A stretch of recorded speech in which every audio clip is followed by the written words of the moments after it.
دا خبره موږ ته معلومه ده چې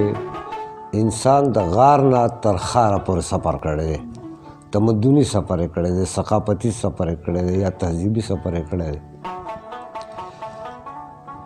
دغه انسان چې د خپل ژوند د بقا دپاره په خپلو لاسونو باندې څه شی جوړ کړی دی، د خپل نسل مخې ته د بوتلو، د خپل ژوند ته د سهولتونو د راوستلو دپاره او د عمومي ټولنې د پرمختیا دپاره،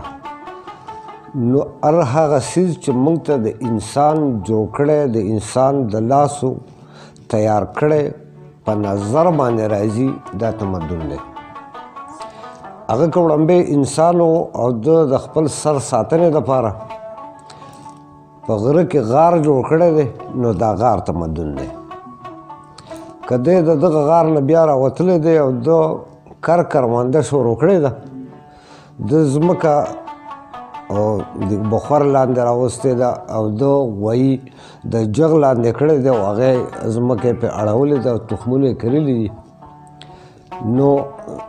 دغه که د لښتۍ جوړ کړی دی، که د پټۍ جوړ کړی دی، دا تمدن دی. که د خپل تګ و راتګ دپاره لاره جوړه کړې ده، لار تمدن ده.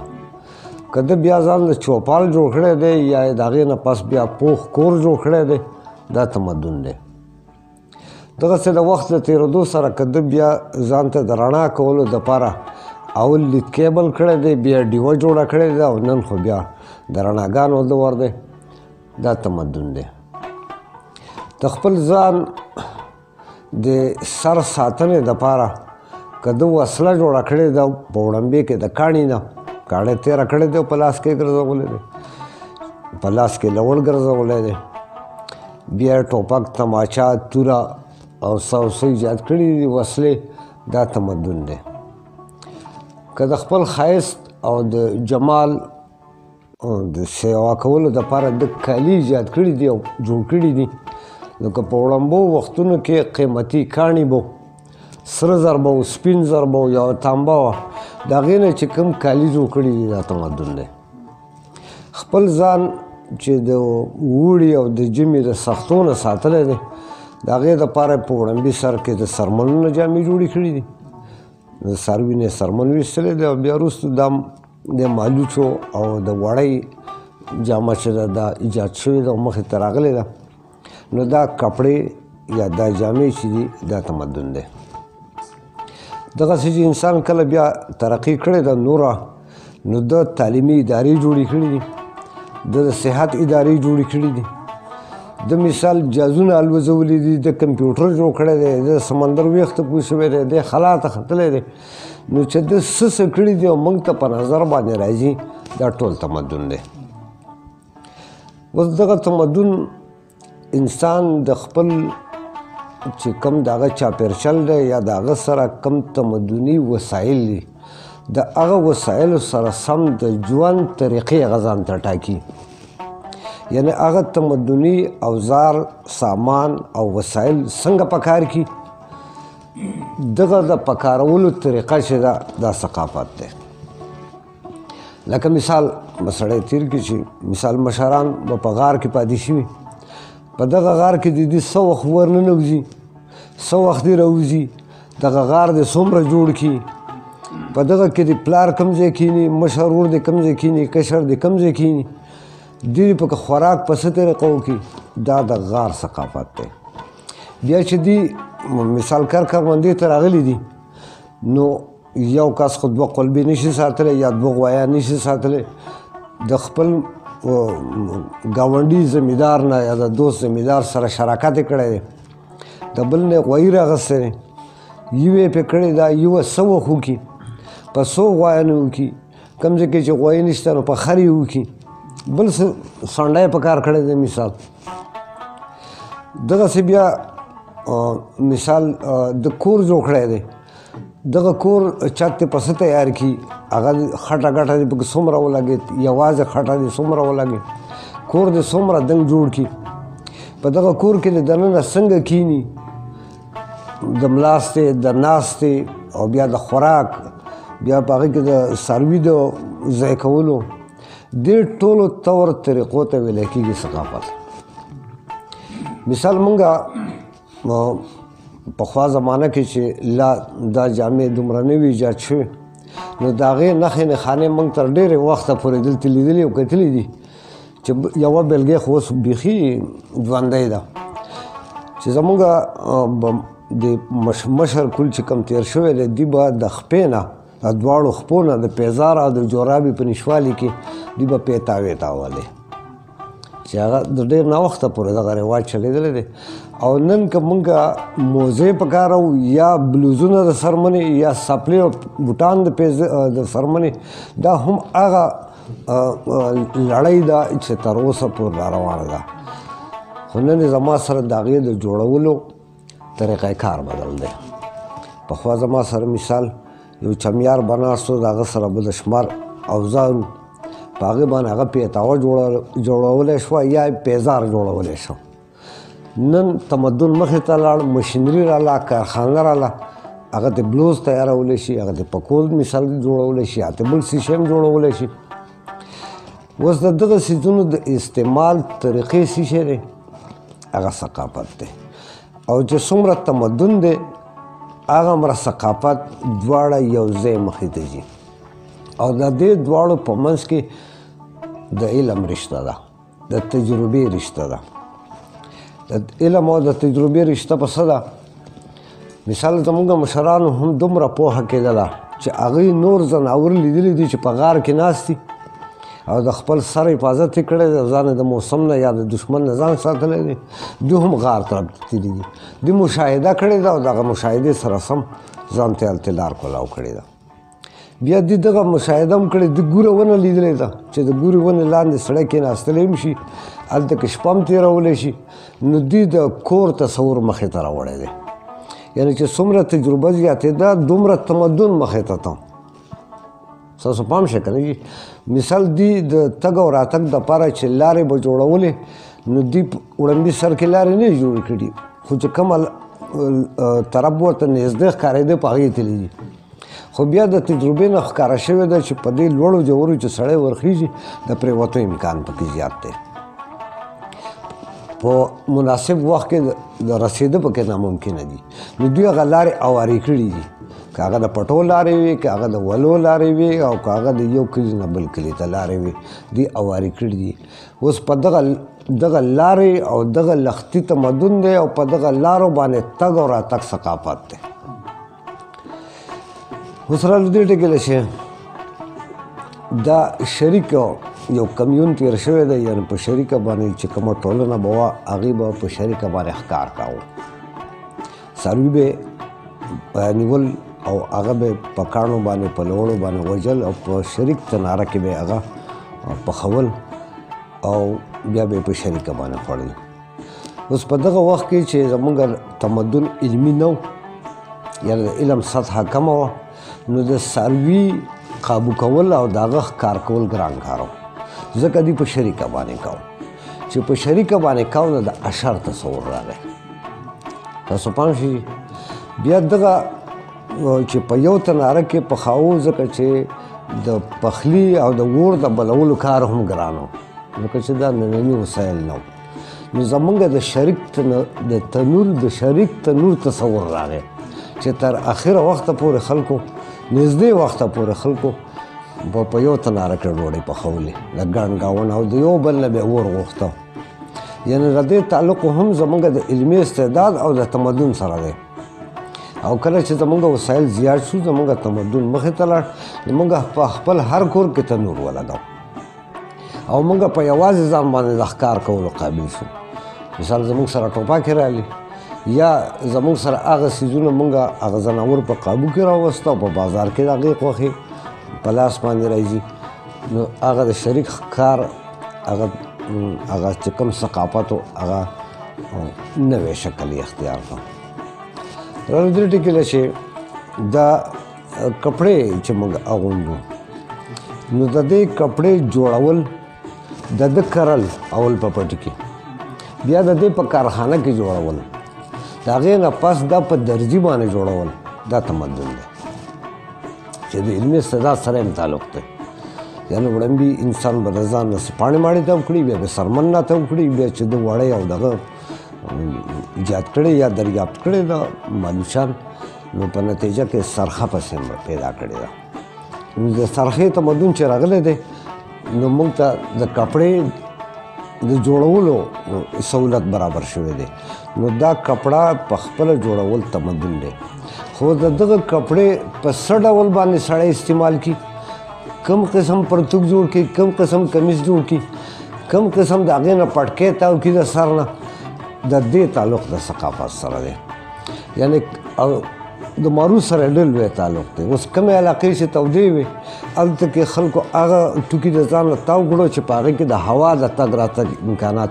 زیات برابرېږي. مونږ چې دا کوم د یخې یا د غریزې علاقو خلک یو مونږ ځان ته د پیړو جامو کوشش وکړو د اوږدو جامو کوشش وکړو د ګورو جامو کوشش وکړو. نو د پښتنو په سیمه باندې د کمیس پرتوګ چې دا معرفي شو او دا زموږ د ثقافت برخه وګرځېده. دغسې مثال که مونږ کور جوړ کړی دی او په دغه کور کې بیا مونږ دا خیال ساتلی دی چې ډوډۍ به کوم ځای خورو. ډوډۍ پیدا کول ښه تمدن دی ډوډۍ خوړل چې دی دا هم تمدن دی خو ډوډۍ په څه طریقه وخورم دا ثقافت دی. اوس د دې تعلق هم د تمدن سره و. مثال زموږ سره ډوډۍ کمه وه زمونږ زرعي پیداوار کم و زمونږ د ښکار پیداوار کم و زمونږ آبادي هم کمه وه. د دې خاطره په یو کور کې په یو ځای باندې کېناستل او په یوه پینډه ډوډۍ خوړل د هغې نه ثقافت مخې ته راغی. په یو تال کې ډوډۍ خوړل په یو شکور نه ډوډۍ راغستل دا زمونږ ثقافت جوړ شو چې د دې تعلق د څه سره دی د تمدن سره دی. رانو دې ټکي له چې که تاسو پام کړئ پښتانه دغه خوري چوکان خوري وریجې او دغه یو ځای کېږي یو بل سره سابو یا زمونږ ماته کړې ډوډۍ ده څوک چې ورته پینډه هم وایي ځینې پښتانه ورته پینډه هم وایي. دا هم زمونږ د اقتصاد سره او زمونږ د تمدن سره تعلق و چې خلک خوار و تمدن کمزور و نو غله نه پوره کېده چې غله نه پوره کېده نو دوی پکې سابو ور شامل کړه د دې خاطره چې د دې مقدار سیوا شي چې ټولو کورنۍ ته ورسېږي. مونږ دغه ډوډۍ ځکه ماته کړې د دې خاطره چې په دې کې ډېره شوروا ور واچولی شي ډوډۍ پرې وپړسېږي او د ګڼو کسانو په ښېګړه راشي. دا په شریکه باندې چې ناست یو او مونږ را ډوډۍ خوړلې ده په دې کوم یو غرض دا و چې مور او پلار همیشه قرباني د خپلو بچو دپاره ورکوي. که دوی کتلي دي چې مثال ډوډۍ کمیږي نو دوی ته لاس راښکلی دی که جدا جدا یې خوړه نو بیا به کېدای شي کشرانو ته کمه شوې وي نو دوی ته لاس راښکلی دی. په دې منځ کې که میلمه راغلی دی او ورسره هم ناستی دی میلمه هم په دې نظر دی چې که خوراک کمیږي نو چې هغه وایي زه خو د کور نه موړ راغلی وم ستاسو سره هسې کېناستم.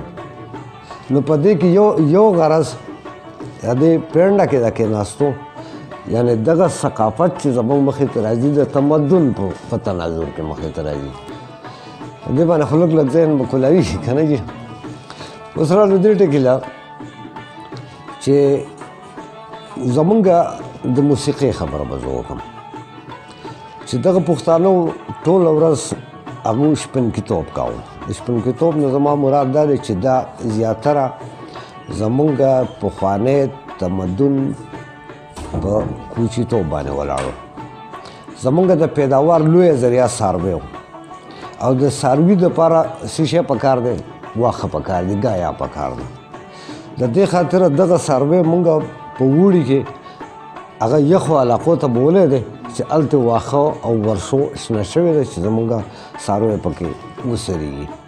او چې کله جمع شوی دی نو مونږ د هغه یخو علاقو نه خپل څاروی روان کړی دی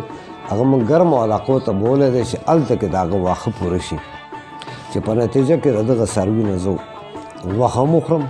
څرمن هم په کار راولم وړۍ هم په کار راولم. نو د دغه خاطره زه په مونږ کې د کوچیتوب ثقافت مخې ته راغی دا په اوړي په پورته او په ژمي په ښکته او تر دې حده پورې چې بیا په سوات کې د شیخ ملي د ویش سره سم د کلي د بدلونونو کې هم شاته یو رازدار دی د کلي چې به بدلول چې زمونږ شاته چې کوم بیک ګراوند دی هغه د کوچي توب دی مونږ په وړي باندې مثال کونړ ته تللی په ژمي باجوړ ته راغلی یا هلمند ته تللی وزیرستان ته راغوښتلی یا دلته کې هم د سوات نه سمې ته تللی د سمې نه سوات ته تللی دا چاپېریال چې و دې په نوي شکل کې زمونږ د سوات هغه د کلو د بدلون هغه ثقافت چې و هغه یې په وجود کې راوستی دی اوس رالو دې ټکي له چې دا تمدن او ثقافت دواړه ارتقا کوي موږ اکثر وایو چې دا د پښتنو ثقافت و د پښتنو په ثقافت کې دا خبره په ذهن کې نیول غواړي چې ثقافت عقیده نه ده چې نه بدلېږي ثقافت د تمدن په تناظر کې د ژوند د تېرولو طریقې ته ویلی کېږي اوس چې علمي استعداد کمی توهمات پسې واقعي تمدن به کمزوری خلک به د غار یا د کچک کورونو یا د کلیوال ژوند تېرې بې علمه نو بیا به وایي چې ځمکه د غوی په ښکر ولاړه ده او سره کاسه به په اوبو راکوزېږي اوبه به څکي داسې ده که نه جي خو کله علم مخې ته راځي تمدن به ورسره مخکې راځي یعنې تعلیمي ادارې به جوړېږي د امد و رفت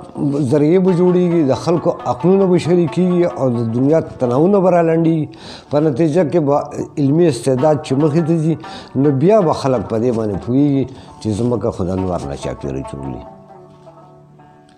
ٹھیک ده که نه جي نو چې کله تمدن مخې ته ځي نو سوچ ورسره مخې ته ځي چې سوچ مخې ته ځي نو عادتونه رواجونه دودونه او د ناستې ولاړې انداز دا ورسره مخې ته ځي او ترقي کوي ما دا خبره وکړه چې زموږ سره ډوډۍ کمه وه موږ په شریکه کېناستو زموږ سره جامې نه وې موږ به سرمنې اغوستلې اوس دا د سرمنې جامې دا پیتاوې چې ما یادې کړې یا کړاوې به موږ پخپو کولې د لرګي پیزار به او مخې ته وروسته په هغې کې ټوټې لګېدلې وې خلک به پرې لوړ ته دا اوس ثقافت دی چې په سوات خلکو په خټې او د باران په ورځ باندې هغې کړاوې پخپو کړي دي خو د دې تعلق د تمدن سره و ځکه چې زما سره د بوټ او د پیزار او د پلاستیک کارخانه نه وه نو چې تمدن کم و نو زما دغه ثقافت خو کله چې ما د سرمنې بوټان جوړول شروع کړي دي د پلاستیکو بوټان ما جوړول شروع کړي دي زما نه کڼاوه پاتې شوې ده ما چې کله مثال